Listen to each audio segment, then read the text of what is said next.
You find yourself walking away from a conversation, realizing you've agreed to a request you never intended to fulfill.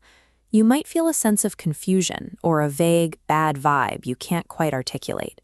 These interactions are often the result of neuro-linguistic programming.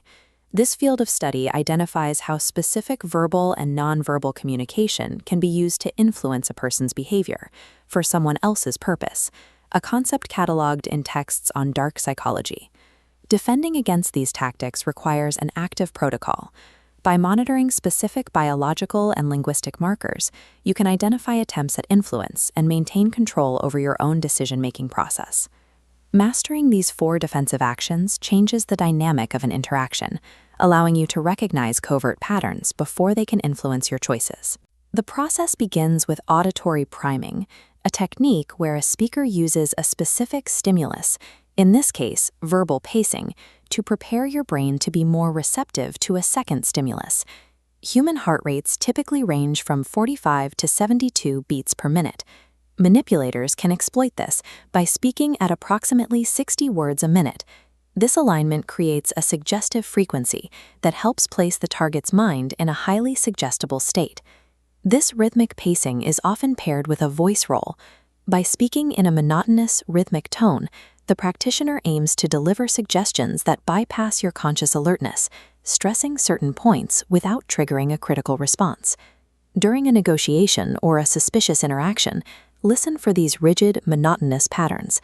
Take note if a speaker seems to be forcing their speech into a specific, repetitive tempo. Recognizing this rhythm allows you to break the biological sync. By consciously changing your own breathing or physical movement, you prevent the speaker's pacing from establishing a baseline for your internal state. Practitioners also monitor your eye accessing cues. This theory suggests that the direction of your gaze reveals how you process information, looking up and to the left to recall a memory, or up and to the right to construct a new idea. By asking simple questions and watching your reactions, a manipulator establishes a visual baseline. This allows them to predict your next move or identify when you are being untruthful based on your gaze. You can neutralize this by looking in random, unpredictable directions. Move your eyes up, down, and side to side in patterns that don't match the questions you are being asked. This prevents the speaker from calibrating your behavior. Without a predictable baseline, their ability to read your cognitive process is interrupted. Deliberately scrambling these eye movements effectively removes the data a manipulator needs to steer the interaction or predict your responses. Another tactic to monitor is anchoring. This involves a person applying a physical touch, like a tap on the shoulder, precisely when you are experiencing a specific emotional state. The goal links physical sensation to emotion. Reintroducing the touch later puts the target back into that same state, potentially forcing compliance. While mirroring body language often happens naturally in friendly conversations, suspicious anchoring is a calculated move intended to gain power. If you suspect a touch is being used to anchor your emotions, move away. Establishing physical distance and revoking permission for contact prevents the anchor from being reinforced. Asserting control over your personal space stops the formation of these subconscious triggers, ensuring your emotional state remains independent of the other person's actions. You must also listen for permissive language. Phrases like, "feel free to relax," are used to lead a person into a trance-like state where they are more likely to accept suggestions.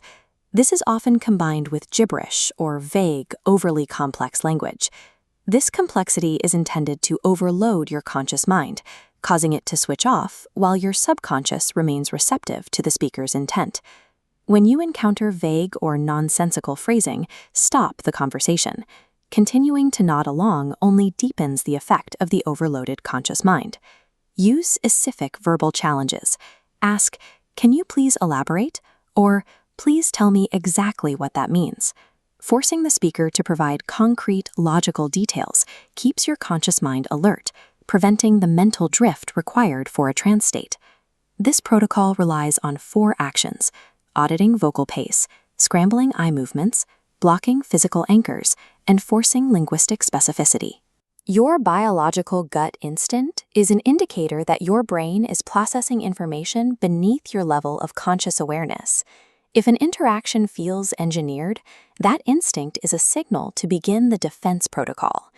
You can practice scrambling your visual baseline today in a mirror. Learning to move your eyes in unpredictable patterns while you think makes the action second nature during an actual conversation. Recognizing and countering these methods ensures that your thoughts and behaviors remain yours alone, regardless of the tactics used by those around you.